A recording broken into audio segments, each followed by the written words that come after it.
Olá, olá, olá, sejam bem-vindos a mais um episódio do nosso podcast O que Sei sobre Tigres e Dragões, um podcast sobre cultura chinesa, arte marcial, não só arte marcial chinesa, mas sobretudo arte marcial chinesa, filosofia, pensamento chinês, educação, vida, saúde, moda, empreendedorismo, inteligência artificial. Educação de adultos, é um tag que é legal colocar. Educação de adultos, boa, boa. Muito bem. E idosos. Educação de adultos. O meu doutorado é com idosos. Que legal, hein? Muito bem, muito bem. Legal esse termo. Vocês escutaram uma voz aqui, né? Enquanto vocês estão vendo o meu rosto aqui, é o nosso convidado. Mas, na verdade, já apareceu a foto dele na thumb do vídeo. Professor Henrique Ortega, muito obrigado pela sua presença. É uma honra para a gente recebê-lo aqui. Muito obrigado pela visita. Eu que agradeço.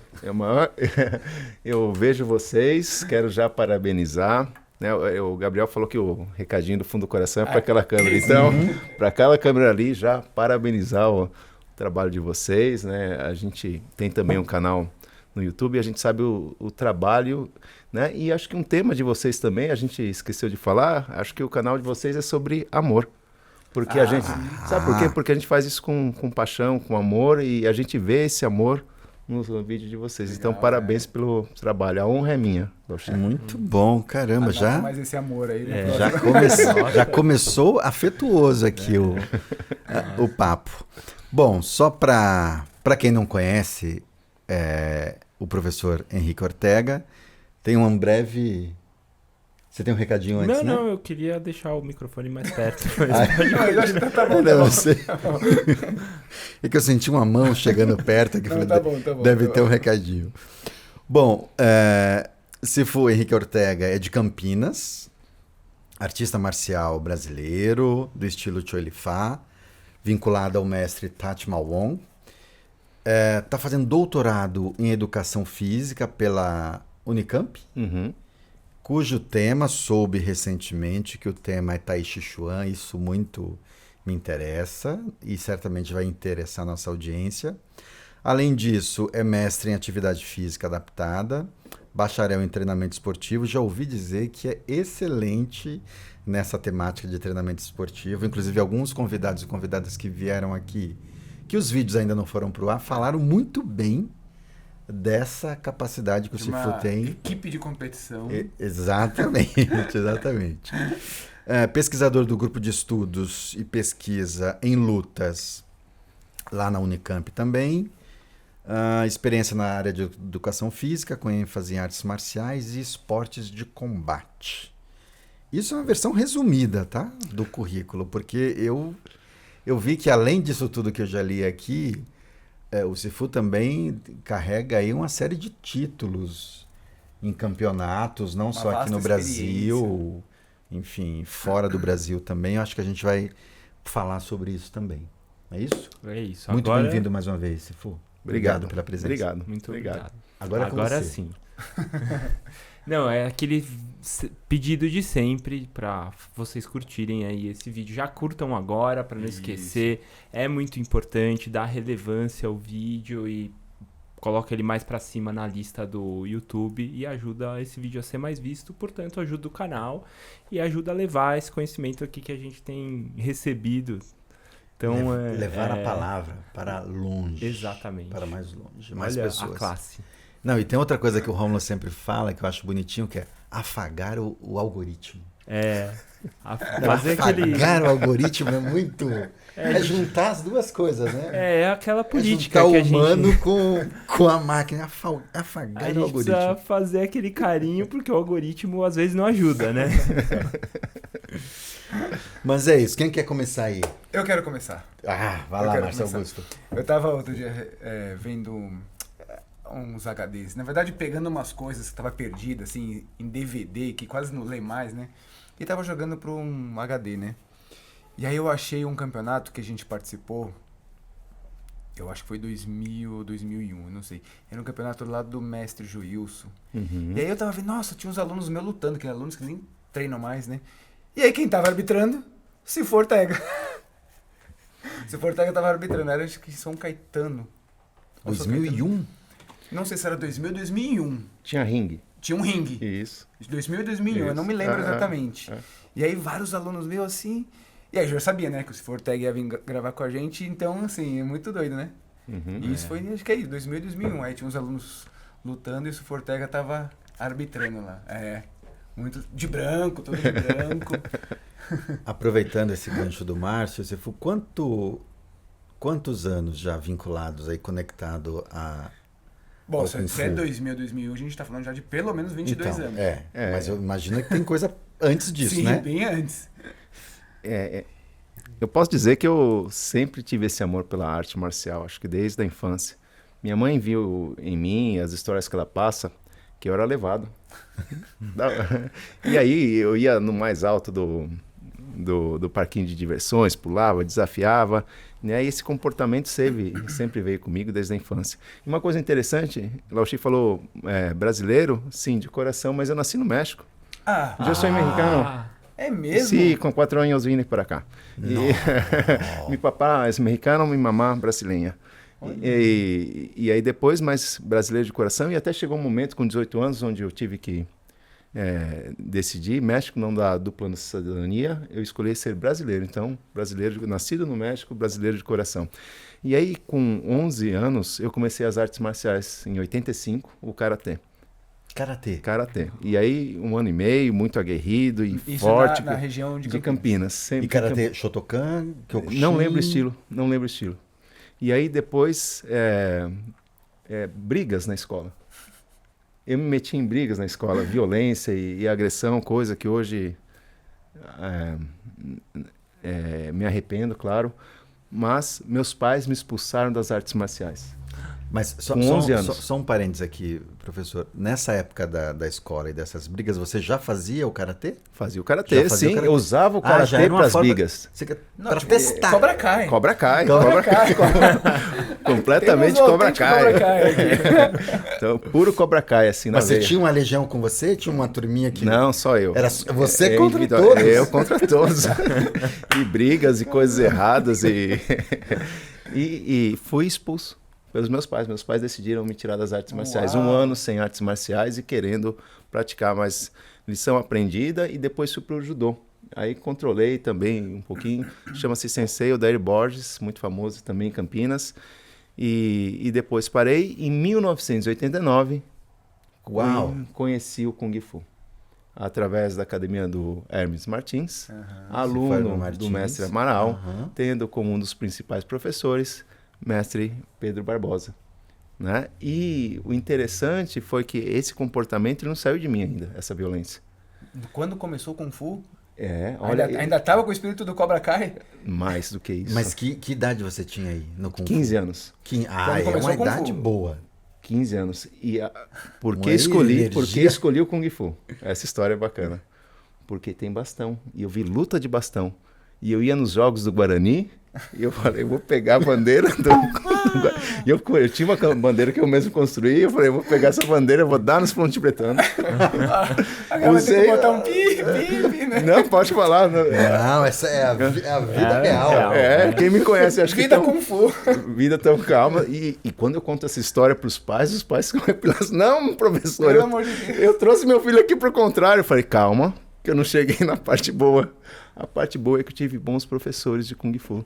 Também de artes marciais, mas foi talvez no Kung Fu, através com Cifu Hermes Martins, Pedro Barbosa e outras da equipe Shaolin Campinas. Ainda em Campinas, com Cifu. Tudo em Campinas. Tudo em Campinas, sempre. Minha vida marcial foi em Campinas. E aí eu tive esses bons professores, dentre eles Pedro Barbosa, que souberam direcionar a minha energia, a minha raiva, para algo bom. Mas pera lá, o bastão funciona mesmo? Funciona. Numa situação de luta, de sim, de pegar o bastão e dar, contra... claro. E esse foi o meu recadinho do coração ali, não. E esse foi o meu propósito, entrei no Kung Fu para pegar o bastão e dar na galera. Da Ponte Preta ainda. Da Ponte Preta, claro, eu sou Guarani. Mas, pessoal, brincadeira à parte, isso aí é legal porque mostra o quanto a gente é falho, o quanto a gente é. E são momentos da juventude também, né? E sabe, se for assim, ouvir a sua fala mostra coisas que a gente nunca espera, né? Sim. A gente nunca espera, não, mas eu era tranquilo, não, eu não brigava, não, super. Pô, e aí quando vem uma fala assim, vai contra o que a gente escuta, né? Mas também mostra o propósito da arte, né? Opa, Porque não tenha dúvida. E eu a transformação, sempre gosto né? de fazer aqui pros jovens aí. Nos anos 80, o cenário de violência no futebol era intenso. Sim, sim. Não, Nas além torcidas, além né? do futebol, eu já falei isso aqui, o Márcio tira sarro, mas eu fiz parte de uma De gangue. Ah, não, ele era da gangue. exatamente. De uma gangue, Você imagina. perguntou da gangue? por isso que eu Não, era perguntei. sozinho.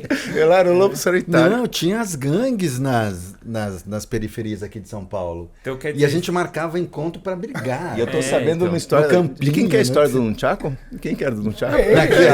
Não. Acho que todo mundo andava com o Nunchaku, mas ele andava com o Nunchaku também. Andava com um tchaco com a minha calça azul e com a minha faixa vermelha.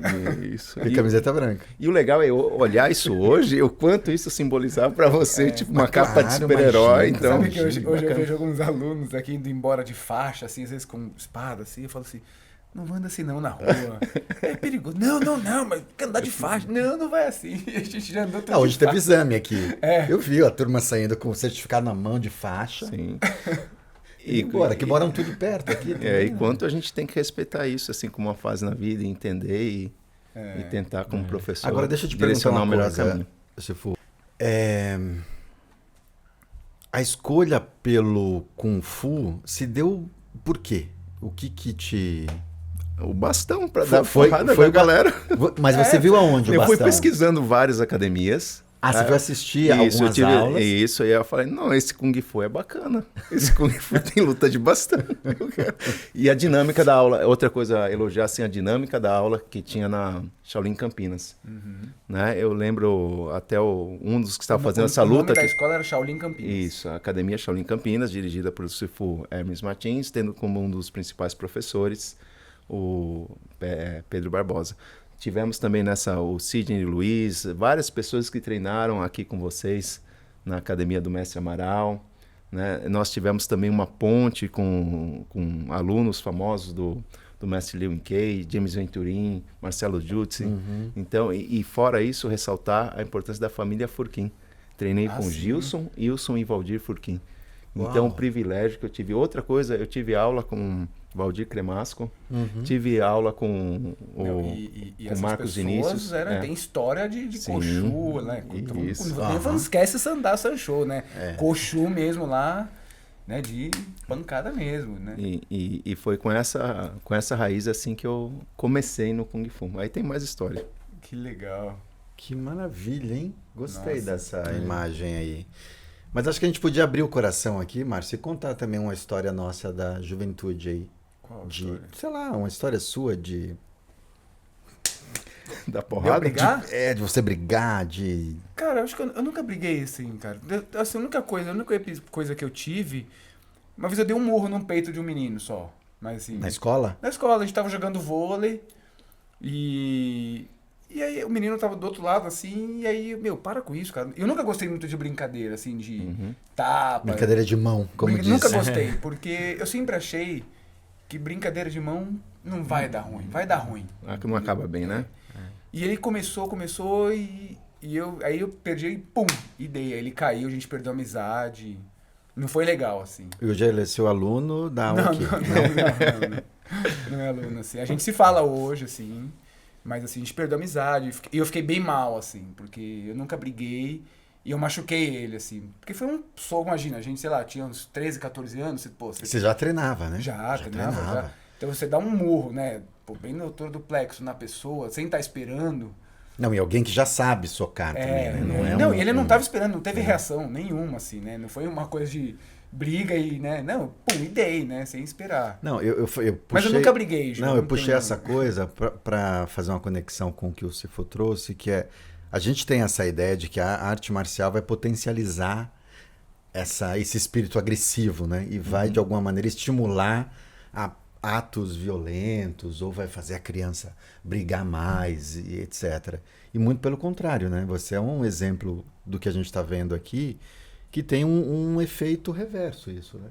Eu me lembro que antes de começar oficialmente a fazer Kung Fu numa academia, eu me envolvi numa briga numa quermesse, que antigamente tinha quermesse.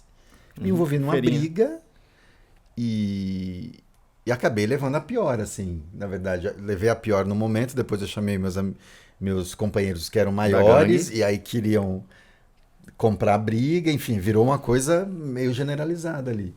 Eu lembro que na semana seguinte eu estava matriculado na academia. Uhum. Eu decidi fazer. Mas eu fiquei tão no momento ali que eu tomei o soco, eu fiquei tão revoltado, assim, de ter tomado aquele soco. Me subiu, assim, uma fúria, assim, e eu fui meio que contido para não agarrar o outro menino lá e fazer uma bobagem.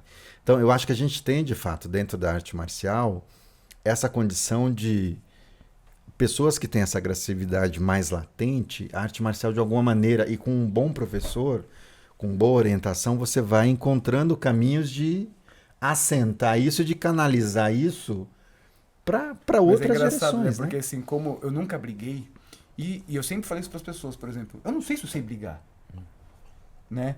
Eu já participei de campeonato, já lutando, mas eu sempre tive, bom, ir para um campeonato lutar é uma coisa. Com as regras, com... E na rua, você numa situação, é diferente, né? Na rua não tem juiz. E isso, não tem juiz, não tem tempo, não tem peso, não tem divisão, não tem nada, não tem regra, né? Então, eu não sei. Então, eu acho que na minha coisa de colégio, assim, quando tinha briga da galera, não, chama o Márcio que o Márcio resolve. Porque Isso. é o cara que apazigua, e todo mundo assim, não, o Márcio já faz Kung Fu há muito tempo, e se o cara... Sempre teve isso. Se ele nunca entrar... briguei com ninguém, as pessoas às vezes nunca ficaram sabendo, às vezes que eu fazia Kung Fu, sempre fui muito tranquilo, assim. Mas eu era chamado, tipo, não, o Gil e o Rômulo ali estão brigando. Márcio, conversa lá com o Rômulo pra tentar, né, dar uma... Então sempre foi nisso, mas nunca entrei em confronto, assim. Rômulo mas entrou? eu não. Eu também tive um ou dois episódios na escola, assim, que eu fiquei mal. Bati num amigo, assim, e... Sabe, um tapão, uma joelhada, Sim, não sim. foi nada demais. Só que aí, pô, estragou, cara, a pessoa que eu gostava, sabe? Uhum. Aí depois eu até fiquei meio traumatizado, porque eu queria dar um tapão de brincadeira, um tapinha. A E força... machucou. Eu cresci muito rápido, né? Então eu era grande quando moleque. Então, meio aquela coisa de descontrole também, né? Da força. Mas o que eu queria ressaltar quando eu falei do cenário do futebol dos anos 80 é isso, porque a capacidade de repente, estar vivendo num ambiente das torcidas e numa rivalidade, porque ali em Campinas a rivalidade é muito grande, né? Uhum. Uma rivalidade muito grande e tem uma aula que tá lá e que equilibra, porque eu não sei como era a divisão de tempo, mas o ambiente de futebol é uma coisa que toma espaço na vida das pessoas, né? Pra quem gosta, assim, de torcida. E depois de muito refletir, a gente vê, por exemplo, será que é possível a família ir no estádio de futebol? Será que perguntas que fazem pra gente todo dia, será que a arte marcial vai deixar uma pessoa violenta? Será que a internet é boa ou ruim? Será que videogame de violência torna a pessoa mais violenta? Tudo isso depende do ambiente. Depende. Quem são as pessoas que estão contigo? O que você vai fazer com isso? Porque essa realidade existe, a violência vai estar presente, a rivalidade, as injustiças. E aí como você vai trabalhar com tudo isso? Acho que é o nosso grande papel como educador. Não, e acho que a maior palavra é isso, o ambiente transforma muito, né? Porque, é igual o Pitbull, né? Pitbull todo mundo fala que é uma raça tranquila, mas todo mundo tem medo, porque dependendo do ambiente que ele for criado, ele vai se tornar violento como qualquer outro cachorro, né? Uhum. Então acho que o ambiente transforma muito o ser, né? Nossa, eu morro de medo de Pitbull. Eu tenho uma história boa de Pitbull. Você saiu na mão com o Pitbull também, então. Mas olha, eu tava na Argentina com o Zichan no segundo ano que ele veio pra América do Sul. E ele fica hospedado lá na casa da Silvia, da minha irmã Silvia, lá da Argentina. E aí eu sempre fico hospedado onde o Zichan tá pra cuidar ali Da igual logística. mestre Chico, Da enfim, logística. almoço e tudo. Eu tava dormindo na sala, no sofá na sala.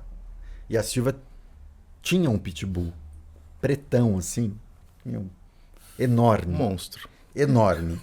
Só que ele era super mansinho, o pitbull. Só que eu acordei de manhã, aquele dia, e o pitbull grudou na minha perna, assim, pá! Grudou assim. E aí o mestre dormindo lá em cima, a Silvia dormindo no outro quarto. E eu fiquei com receio de dar um sai pra lá no Ele pitbull. fica bravo. E o pitbull falar, ei, você tá na minha casa. Não mordeu. Mas ele grudou por quê? Não, mas grudou ali, ficou meio Afeto. que... ele tava brincando. Mas eu precisava sair pra fazer a comida e eu lá com o pitbull desse tamanho, grudado na minha perna, eu tentando... E com receio de falar, Sai, vai pra lá. passa. Mas ele era super mansinho. É só... Depois eu contei pra Silvia, a Silvia falou, nossa, deu bronca no Ainda cachorro. deu bronca no filho. cachorro, Claro. por sua causa. Deu bronca no cachorro. Fiquei com medo do cachorro. Eu queria voltar, Sifu, agora eu fiquei muito curioso, porque ele falou que era mexicano. Sim, Veio pro Brasil com quantos anos? 4 anos. 4 anos. Você tem alguma lembrança do México? Sim, Assim, uma coisa impressionante em mim como eu fui alfabetizado, minha primeira língua foi espanhol, eu não esqueço. Então, por mais tempo que eu fique sem falar, eu consigo entender Mas e falar. aí veio pra cá, mas depois em algum momento Em alguns voltou? momentos voltei, Voltava. porque eu tenho alguns tios no México. Ah, tem família lá. Isso. E lá tem alguém que pratica alguma arte Não, marcial? Não. E se a gente for nesses saudosismos todos, remeter mais atrás, nesses estudos acho que todo mundo fez na vida, meu avô, quando veio da Itália por parte de mãe, quando veio para o Brasil, nas lavouras da região de Ribeirão Preto e Tambaú, fazia encontros de lutas com japoneses no sumô. Olha só. Uau! Interessante, né? Meu Muito. bisavô e depois meu avô. Então, Bisavô e meu avô faziam... Se não me engano, meu bisavô foi imigrante, e aí, mas o filho dele carregou essa herança. Uau! Marcavam ali Um encontro. um contra ali. Vamos Isso. dar uma treinadinha. Isso. Vamos treinar. Fazer um rola. É um rolinho no sumô. Interessante, Que né? barato. Nossa, Muito muito interessante. legal, hein? Que maravilha. E aí, se contar um pouquinho continuar nessa história aí, que depois da briga de torcida, aí eu acalmei. E aí eu entrei como acho que todo mundo aqui, entrou de paixão na arte marcial. E aí eu fui curtindo essa paixão, e a gente começa a escutar, você mora mais na academia do que em casa, os pais começam a falar isso, e aí você vai nessa toada. E aí vem aquele momento onde a gente fala, é isso que eu quero para a vida. E aí você se apaixona, você vive, você começa a instruir, você quer aquilo que te faz bem, você começa a passar para as pessoas. Eu falei, eu quero ser instrutor. E aí, em 1992, eu comecei a ser auxiliar de instrução, um instrutor que chamava Roberto Okubo. E aí foi os primeiros passos. Você E é aí instrutor depois- na academia dele? Na academia do mestre Hermes. Ah, tá. Entendi. Isso. E aí, quando a gente fala Mestre Hermes, a gente tá falando de Hermes louva-a-Deus. Martins, louva-a-Deus. Louva-a-Deus. Isso, sou faixa preta, Uhum. primeiro grau em louva-a-Deus. Que legal. Podemos dialogar também no louva-a-Deus. Que ótimo. E aí isso foi indo, e aí depois eu tive sempre, e até hoje, né, ele vai estar vindo daqui a pouquinho para o Brasil, Pedro Barbosa. Ele começou o Louva-a-Deus comigo e ele foi treinar com o mestre Tamaung. E através do intermédio dele, ele me apresentou aqui no Brasil aos mestres Serra e De Paulo. E através do mestre Barbosa, então, eu conheci mestre Serra e De Paulo e comecei em setembro de 1995 o estilo Tcholifá. Mas, nossa, então antes disso você se formou faixa preta louva-a-Deus. Uhum. Aí quando você inicia o Tchulifá, você para o louva-a-Deus, ou não? Uhum. Você parou? Parei o Louva-a-Deus. Teve um processo de ruptura, aí eu falei, eu vou seguir o mesmo que o mestre Barbosa. mestre Barbosa. E aí eu quero esse também. E ele me apresentou o mestre Serra de Paula, e aí essa mesma paixão. E aí vem também o conhecimento do mestre Tamaung, que é transformador. Sim. O que ele fez com a arte marcial, tem gente que adora, tem gente que não gosta, tem gente que... A gente fala aqui que é um divisor. É um assim, divisor, né? No Porque- Brasil, assim. Nessa época, quando o mestre Tamongo vem pra cá, eu acho que inicia, parece que uma profissionalização das Isso. escolas, né? Ali um olhar muito diferente, né? De como você vai tratar mesmo aquele negócio, né? Porque Sim. é um negócio, né? Como um outro, né? Sim, vocês têm aluguel aqui, né? Sim, Então isso. pronto. Então... Exatamente. Então é isso, são alguns compromissos profissionais e até como atender melhor as pessoas. E a sistematização de ensino, de treinamento, né? Então a gente deve muito isso ao mestre Tamaung. E aí, em novembro e dezembro de 1995, eu faço um estágio lá. Eu durmo na academia, lá nos Estados Unidos, em São Francisco, com auxílio do mestre Barbosa. Eu vou falar mestre Barbosa várias vezes aqui. sim. Né? Por causa, além de ser meu primeiro professor, ele me guiou nesse caminho. E aí eu fiquei lá no estágio, vivi na fonte, todo dia, do começo até o final do dia, como Lao Shi falou da Mila Chen, viveu a arte marcial em todos os seus sentidos lá, Que legal. com o mestre Tamawong, né? E aí eu lembro muito de uma aula que o mestre Tamawong deu para a equipe de professores, mas baseada em mim. Eu estava aprendendo vou chamar da quarta rotina, né? E ele pegou os fundamentos dessa quarta rotina e deu um ralo nos professores. Porque você estava nessa Porque aula. eu estava nessa aula e foi uma linguagem que ele utilizou para mim poder estar junto. Sim, ele adaptou. Isso, a forma como... E é uma generosidade enorme, né? Porque, poxa, eu tô Isso. com uma pessoa de fora, eu vou dar uma aula que talvez ele não consiga acompanhar, mas eu vou pensar numa aula que vai ser boa para todo mundo e eu contemplo... E né? todos podem treinar desde o mais avançado ao mais novo. E a forma que ele pegou, para você ter uma ideia, os equipamentos de treinamento. Como ele colocou para cada um o espaço, como ele dividiu as duplas. Então é uma coisa que ficou muito assim na minha memória e me auxilia como educador.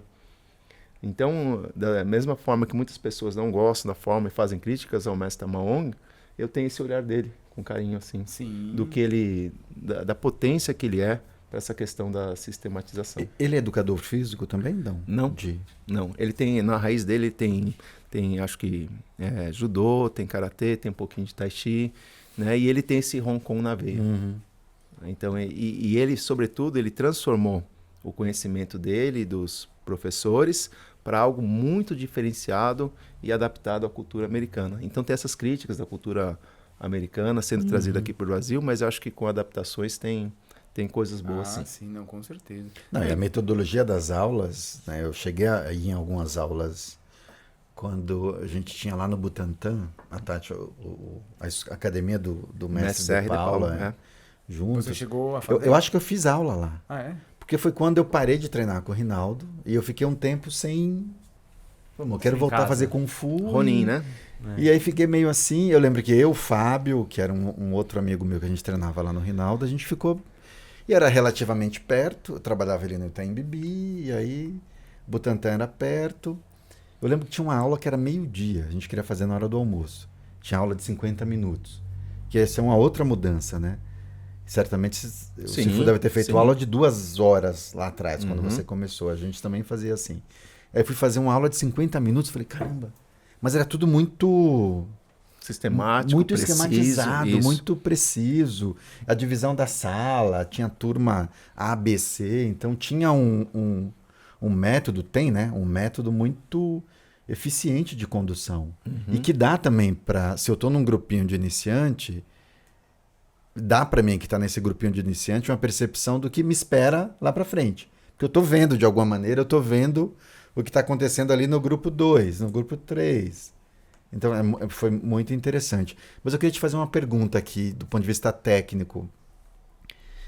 Essa mudança do louva-a-Deus para o Choi Li Fa foi tranquila do ponto de vista do corpo se remoldar para um novo sistema? Não. Queria que você falasse um pouco disso. Então, isso aí, a Faculdade de Educação Física da Unicamp, foi muito legal porque eu estava junto nesse momento. Eu me formei em 2 especialidades, bacharelado e licenciatura, e aí eu pude ver como eu estava nessa transição, porque aconteciam as lesões.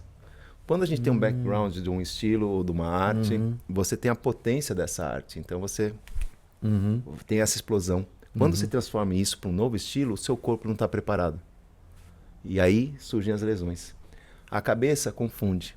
Eu também tenho um histórico de luta, né? De combate. Então, quando a gente tem um método de ensino, quando você tem um sistema de treinamento, e você vai lutar com, ou tem um outro técnico, isso muda. Pode ser um estilo, pode ser um técnico de Koshu, de Sandá, de luta.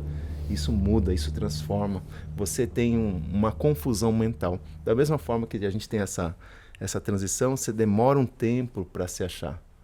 Então, tem super essa confusão. E o legal é como lidar com isso. Hoje, eu tenho um outro olhar assim, para entender essas adaptações. Mas no começo, você está no meio de um furacão. Você saiu de um estilo, de uma potência, de uma energia treinando. Se você transforma de cara isso para outro, você pode até se machucar. Se frustrar. Então a gente tinha, por exemplo, como tem Salchoy, que é um movimento assim, tem muita lesão de deltoide.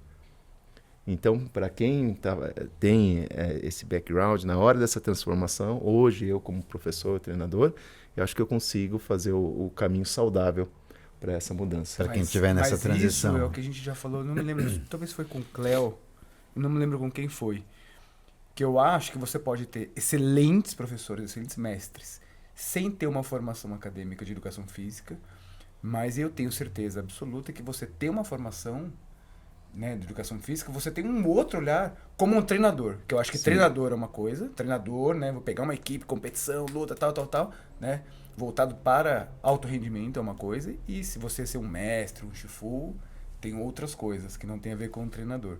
Mas eu acho que ter uma formação permite fazer uma adaptação dessa, então calma, vamos com calma nesse aqui, porque o seu corpo não está preparado para isso. Né? Você precisa de um outro estímulo. Eu acho que tem essa coisa da formação, Márcio, mas tem um outro elemento que me parece que apareceu na fala do Sifu, que é a experiência, né?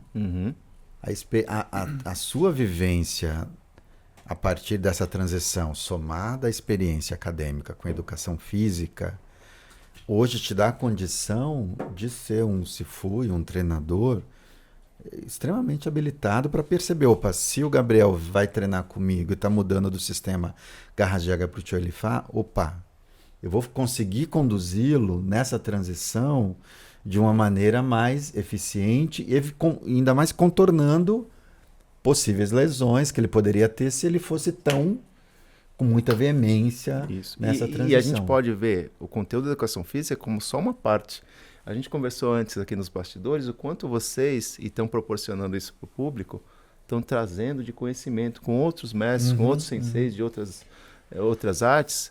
E, por exemplo, agora na Faculdade de Educação Física, através do professor Júlio Gavião, lá da FEF Unicamp, né, ele deu acesso a eu ajudar a cuidar de uma disciplina de lutas na educação física, onde a gente tem contato também com outros mestres, com mestres de capoeira, o saber brasileiro da capoeira, o mestres de jiu-jitsu, e quanto caminho igual tem, né? E com essas pessoas, com o bate-papo, por exemplo, que vocês têm aqui, a gente vai somando esse conhecimento, a gente vai se conhecendo e talvez, né, tendo esse novo olhar e podendo ajudar mais pessoas.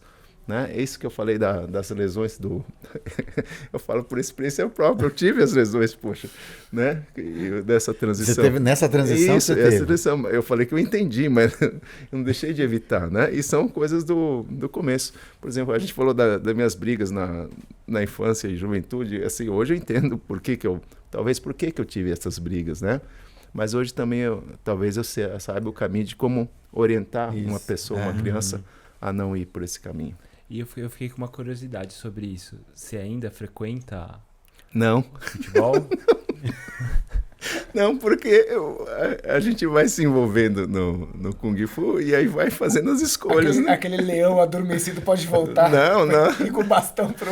Não, eu não sei nem a escalação do Guarani hoje. Poxa. Mas continua torcendo pro Guarani. Não, só de resultado. Quem ganhou, ok, tá bom. Não, mesmo porque hoje pode ir com Quantal, né? Já aprendi Quantal, você pode encontrar assim. Não, hoje não acompanho mais, não. Hoje eu tenho... Mas só pode ir com Quantal se tiver um cavalo, hein? Aí tem que derrubar O cavalo do Quancon não morre. Virou a nova citação. E aí, eu queria aproveitar e continuar um pouquinho mais da minha história. Eu tive esse momento assim, desse intercâmbio muito importante para mim nos Estados Unidos, onde dentro das pessoas também me acolheu muito bem o mestre Tomizaki, toda a equipe que eu posso falar lá do mestre Tamongo, o mestre Jeff, né? Convivi com vários professores lá e o privilégio que eu tive, eu falei da histórica do Garra de Águia, do histórico dos alunos do mestre Amaral e depois nessa oportunidade aprender também com alguns alunos do mestre Tamahong. E aí chegou um momento, e a gente não pode esquecer que depois desse estágio eu ainda tive os cuidados do mestre Serra, do mestre De Paulo, a quem agradeço e devo muito também da minha formação. E aí chegou em 2005, foi um momento onde, acho que não só eu, mas muitos colegas de treino, a gente viu a separação do mestre Serra e De Paula como se fosse o fim do casamento dos pais. E aí a gente tem de escolher Teve que um escolher. ou outro. Aí eu imagino que isso pra família. Para aquela geração deve ser doeu muito. Muito difícil, Né? E aí escolhi o mestre De Paula, porque ele estava vinculado ao mestre Tamaung. Eu falei, eu comecei com o mestre Tamaung, eu quero continuar com o mestre Tamaung. Né? E aí depois, em 2005, eu voltei, a gente parou de frequentar as competições. Eu tive um histórico como lutador, né? Comecei em 91, as competições de combate, no Koshu. Em 1996, eu fui campeão mundial em Taiwan. Então, eu ia falar isso, porque Uau. eu já vi um vídeo, acho que no YouTube, você lutando lá. Conta pra gente, hein? Então vamos lá. É que é muita história. É muita Não, história, eu acho né? que é importante falar que a federação fala um pouco aí da importância da federação de Taiwan, porque acho que nem todo mundo que está assistindo sabe o que é ser campeão mundial em Taiwan. Ixi. Vocês querem que eu responda? Eu ser. acho que todo mundo pode falar um pouquinho. Tá bom. Houve um momento assim como os colegas, eu acompanhei o nascimento. Em 1939 eu comecei o treino do Kung Fu e junto com esse eu vi os meus professores trabalhando nos bastidores da criação da Federação Paulista, da Confederação Brasileira. E em 1991 eu participei do primeiro campeonato brasileiro da CBKW, que foi misturado com o da Paulista. A gente estava preparado para competir o Paulista, ele chegou e falou, ninguém vai competir o Paulista. Acho que foi o mestre Nereu, aquele jeitinho simpático dele. Ninguém vai competir o Paulista. Todo mundo vai direto pro brasileiro. Considere-se campeões paulistas. Falei, então tá bom. Vamos lá. E aí eu lutei. E ganhei. Né? E aí eu fui indo, né? Desculpa, eu competi, desculpa. 91 não. Eu fui competidor, mas eu fui na parte de formas. De Taolu. Taolu. E aí depois, a partir de 93, eu comecei a me especificar mais na parte de combate. Participei de um campeonato dos Estados Unidos. E aí em 1994 eu comecei um treinamento específico para o campeonato mundial. Em 94 eu comecei... Com o seu professor da... Serra e De Paula. Ah, tá. E aí eu comecei para a competição e o Hermes, antes quando eu cheguei eu estava com o mestre Serra e De Paula, mas esse projeto nasceu em 94 com Hermes Martins. Ele contratou, e aí a importância da educação física numa preparação, acho que um sobrinho dele, um parente do Hermes Martins, que preparou uma preparação física adequada e já visando um campeonato. Já fez uma de 3 anos. periodização do de 3 treino anos. ali pra... Uau! E eu fiquei com aquilo na cabeça e uma frase que eu tinha na época, o chinês pode me derrubar. O chinês pode me deixar de muleta. Sim. Mas ele vai sair de cadeira de rodas. eu vou conhecer a China. Que eu nunca tinha ido. Nem que seja de bengala ou cadeira de roda, mas eu vou conhecer. Depois do campeonato, né? Porque antes do campeonato é foco total. Então tinha essa paixão, assim, eu tinha aquele momento onde eu treinava, eu vivia 24 horas com aquele objetivo. E foram 3 anos, assim. E a preparação física também aliada com meus 3 anos de preparação. De preparação e treino. E aí, junto com isso, os campeonatos da CBKW, né? E aí, 93, 94, 95, aí 96 foi o ano. 96 foi quando você foi para Taiwan. Foi Taiwan. E aí, por exemplo, a importância fugir um pouquinho, né? Mas foi como técnico? Essa história é muito boa também. Ixi, eu tô fugindo, estamos indo assim. Não, mas aí, ajuda a gente aí, produção. É porque é muito interessante. Assim. Não, eu tô pensando aqui, que entidade brasileira te levou para Taiwan? Não, e outra coisa, a gente tá falando numa época que a China e Taiwan era praticamente impossível ir, né? Isso. E aí, nasceu até com uma rivalidade a Federação Internacional de Koshu chinês, que é Taiwan. Isso. Como rivalidade da IWF, que nasceu em 1991. E aí elas duelavam entre elas. Não, tem o meu no ano ímpar, o meu no ano par, e o meu é o Sanshou, o meu é o Koshu. Né, com regras diferentes. O Koshu tinha que passar aquele campamento com grade, tinha as luvas com dedos, valia cabeçada. Cabeçada, joelho, cotovelo, né? E tinha esse formato de competição, e isso teve um fôlego por alguns anos. Depois aí decaiu a Federação de Taiwan. Uma coisa muito legal da Federação de Taiwan é que para você competir em luta, você tinha que fazer Fazer a forma. Você tinha que Então, fazer forma. isso, você tinha que se qualificar em formas e depois lutar. E é muito interessante porque a Federação de Taiwan foi formada por aquele grupo, vocês me corrijam se eu estiver falando besteira, por aquele grupo de mestres que veio da China na Revolução Cultural. Então eram grandes, assim, num espaço geográfico que é comparado à China é pequeno, acumulou um grande número de grandes mestres que foram formar. Então é um nível altíssimo, por isso que eu queria ressaltar aqui, né? O nível da Federação de Taiwan é muito alto, né? E naquela época tinha dinheiro. O investimento que Taiwan fazia para essa federação era alto. Ela conseguia fazer grandes eventos e assim por diante. Com o passar dos anos, isso perdeu um pouquinho de força. Mas voltando, quem foi o meu técnico, quem foi o corner quando eu fui campeão mundial? Mestre Nereu. Mestre Nereu Grabalos. E ainda voltando para cá, em 2005, a gente voltou, eu dei uma pausa depois de 98 para cá, eu dei uma pausa de 98 a 2001, inclusive a gente optou por não competir, não ter atletas de competição. A partir de 2001 a gente foi voltando, vamos formar uma equipe de competição e foi indo. Em 2005 a gente voltou a participar dos campeonatos brasileiros e aí a gente conheceu, mas a gente conhecia só de ver. A gente conheceu na pele Mestre Nereu Grabalos, as suas ações, como ele lidava. E essa aproximação, ela foi indo, foi chegando. E aí, também, com o desenvolvimento, eu comecei a pensar, nossa, tem algo mais do que o Kung Fu tradicional. Eu quero Tai Chi. Essa também é legal.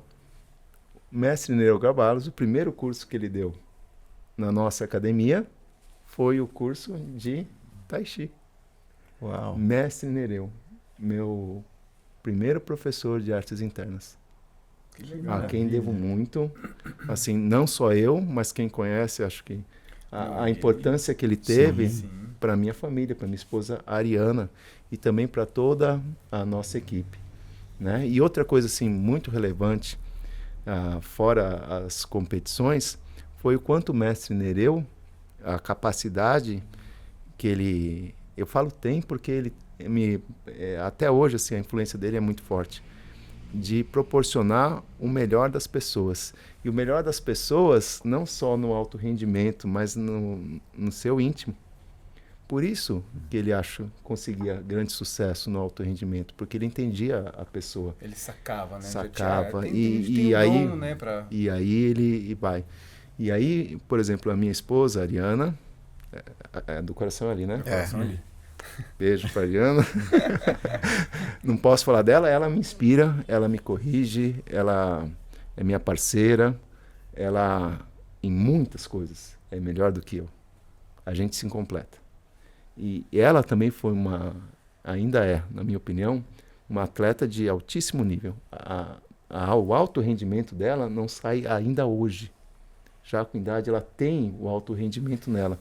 Nesse campeonato que eu falei que eu vi você arbitrando, minha aluna tomou um pau dela. Ah, é? Apanha assim, loucamente. Aí a minha aluna saiu brava assim. Eu falei assim, se contenha. Você perdeu, saiba perder. Dei uma bronca nela ainda. Porque ela saiu jogando equipamento assim e tal. Falei, você perdeu. Saiba perder. Dei uma bronca assim. Aí uma pessoa que tava filmando a gente veio assim pra ela. Porque eu fiquei bravo com ela. Porque, é isso aí. É uma competição, pode acontecer de você perder.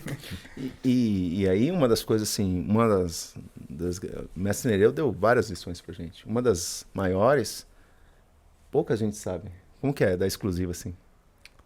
Inédito, ali, né? Inédito aqui, aí vai tremer agora. Isso. Só vai saber quem assistir aqui, né? Isso. Mestre Nereu cedeu o lugar dele para mim e nas Olimpíadas. A pessoa que era para ir nas Olimpíadas de Pequim, que minha esposa foi qualificada, era pro Nereu ir. E ele cedeu. Uau. Ele já fazia hemodiálise, ele tinha as deficiências dele. Mas olha essa virtude. Não, com certeza, eu acho que cedeu o lugar para mim. Nas Olimpíadas. Nas Eu me lembro em Olimpíadas. 2000 Isso para um critério, assim, para o que isso representa para mim, a oportunidade de estar lá com minha esposa, eu ser um auxiliar técnico nas Olimpíadas, e mestre Nereu se deu para mim. E a gente vê também, igual a gente falou com o mestre Tamongo, quantas críticas tinham pro mestre Nereu, e assim, quem não conhece a pessoa e fala sem conhecer, Não sabe. é assim, e nas Olimpíadas, a gente ficou na Vila Olímpica. E na Vila Olímpica, você não sabe o resultado pela TV, você sabe com o cara do lado. Então aqui a gente vê a seleção de vôlei, e aí a galera chega, e como foi? Você vê na TV assim, ó, ganha Brasil, ganhou não sei o quê.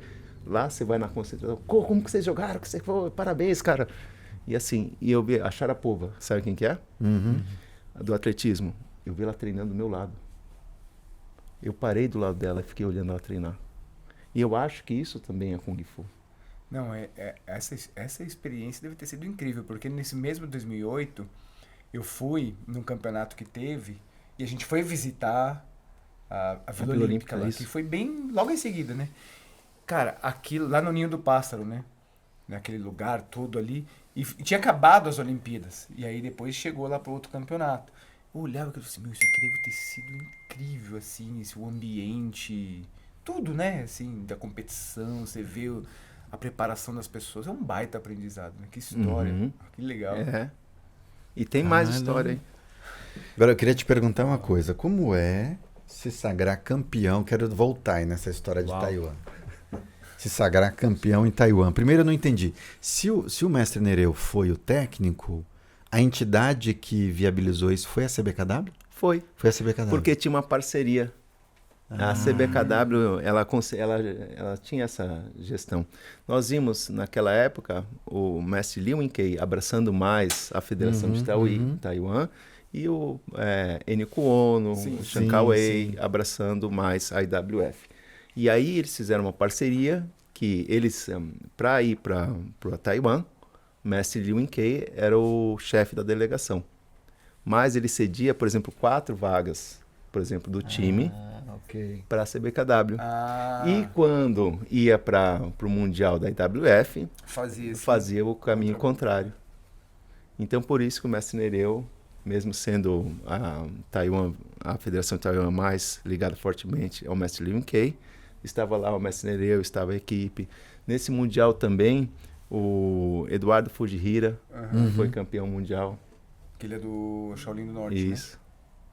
E aí o Eduardo Fujihira tem esse diferencial porque depois ele foi o único brasileiro que foi campeão pela Federação de Taiwan de luta, né?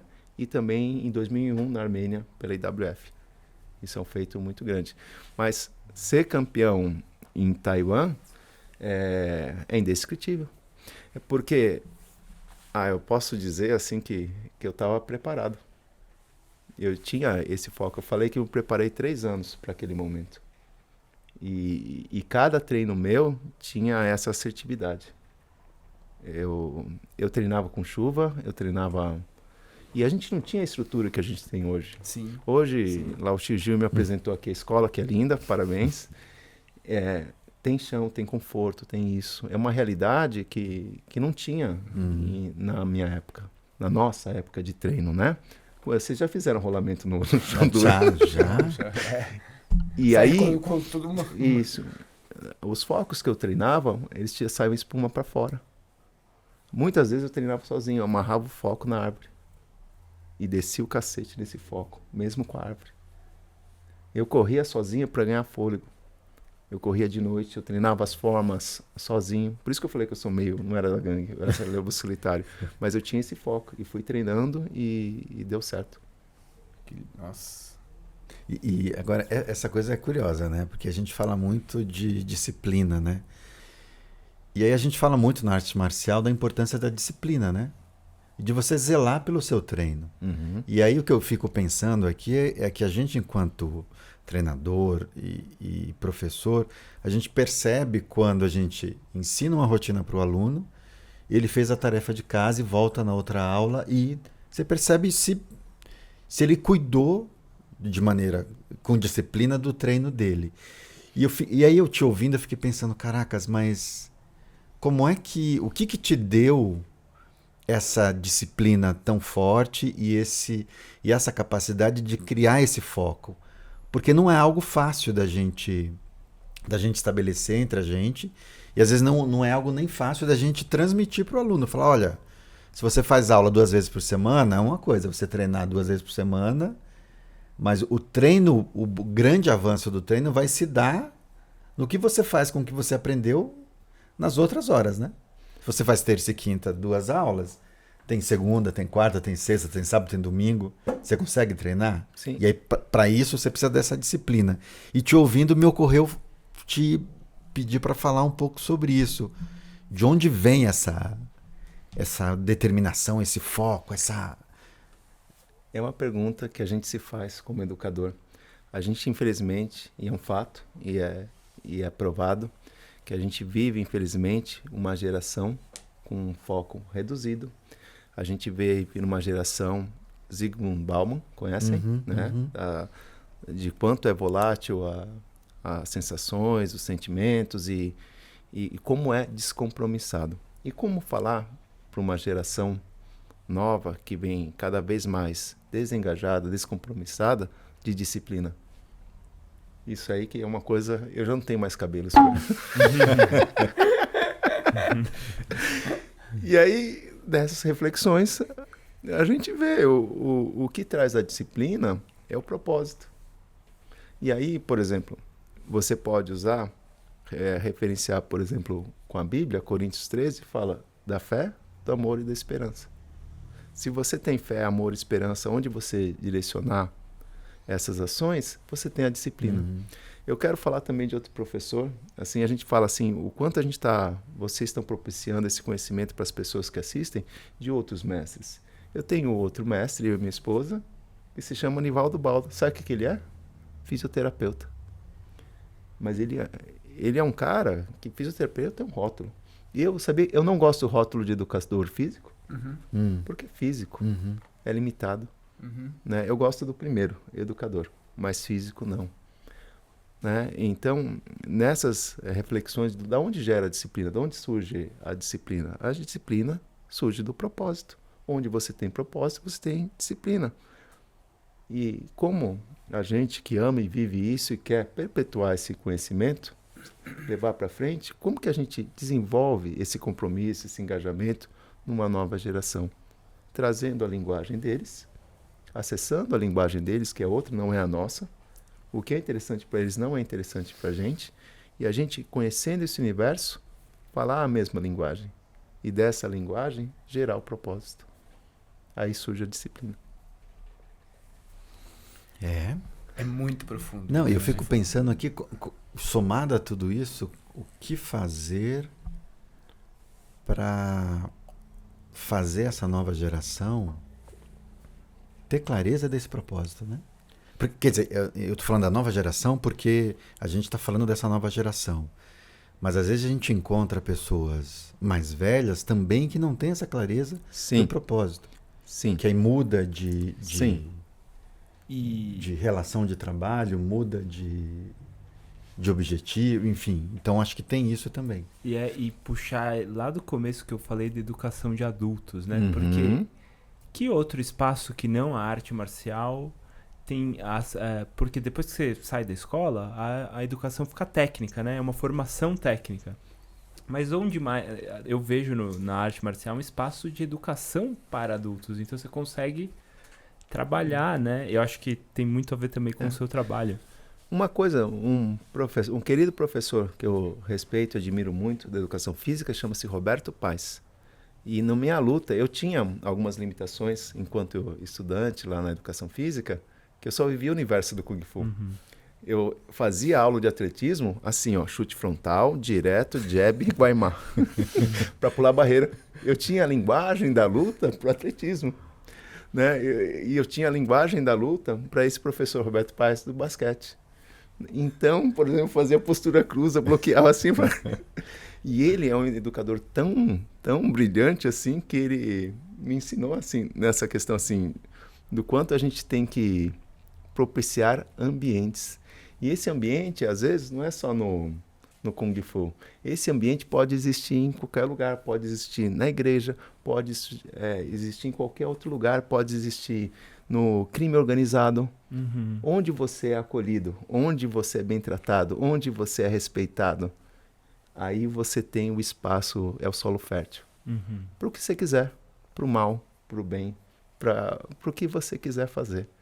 Né? Então, com esses professores eu aprendi que assim, a gente fala a melhor arte marcial, melhor isso, a minha escola é melhor, né? E quantas gente convive isso com professores, mestres que ainda acham que a arte marcial dele é a única, exclusiva, verdadeira e a melhor, né? E que não tiveram esse espaço de reflexão.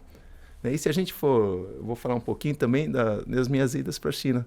Lá na China, dois pontos dessa conversa que eu queria ressaltar com vocês foi quando eu, com o professor Marcelo Antunes, através do mestre Nereu, nós fomos treinar Suai Jiao lá.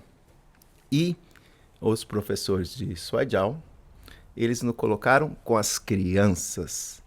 E a gente ia fazer aula de criança, se colocar como um lugar da criança. Acessar o conhecimento que é propiciado à criança, a criançada correndo lá, eu me divertindo, correndo, eu e o professor Marcelo Antunes, e aí, agora, fila, cabeça, equipe, sabe do filme? Cabeça, equipe, cabeça, equipe. Eu falei pro professor Marcelo Antunes, eu já fiz isso aqui faz uns 15, 20 anos que eu não faço isso, e vou tentar de novo, e vamos se colocar no lugar de aluno, né? Nós somos falhos, nós temos títulos de professores, de Sifu, de Lao-Chi, mas quanto a gente é ignorante, quanto a gente é falho, assumir essa nossa ignorância, acho que é uma coisa muito importante. Se a gente quer ter um olhar de empatia, um olhar de educador, né? E outra coisa que eu vi lá na China, que eu parei e ficava olhando assim. Aí, nesse ano eu fui com o professor Júlio Gavião, que é o meu orientador lá da FEF, né?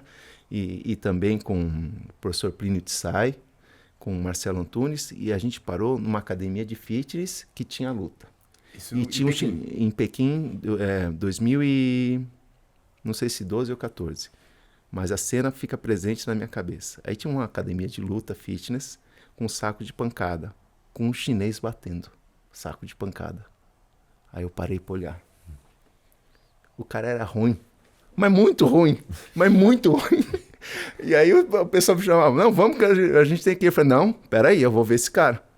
Eu vi o chinês ruim, batendo, com o pé no saco de pancada. Porque tem que sair do nosso imaginário que todo chinês é bom de Kung Fu. É de Kung Fu. Né? E lá tem um time de futebol, né? A peladinha que eles fazem dentro da academia. Né? E aí, não, agora tem Pachirém, os brasileiros. Eu quero brasileiro no meu time, e ficou a galera discutindo lá que time que eu ia. E eu não era bom de futebol. Era bom de um saco de pancada. É isso. E aí eles meio decepcionados, assim, no time. E ver justamente esse lugar de quanta gente é ruim, entendeu? E quanto tem esse imaginário que todo brasileiro é bom de futebol, todo chinês é bom de Kung Fu, e entender essas diferentes realidades. Aí eu volto nesse professor Roberto Paz, assim, de acessar esses conhecimentos, de entender o que às vezes é bom para o aluno, não é bom para a gente, e vice-versa.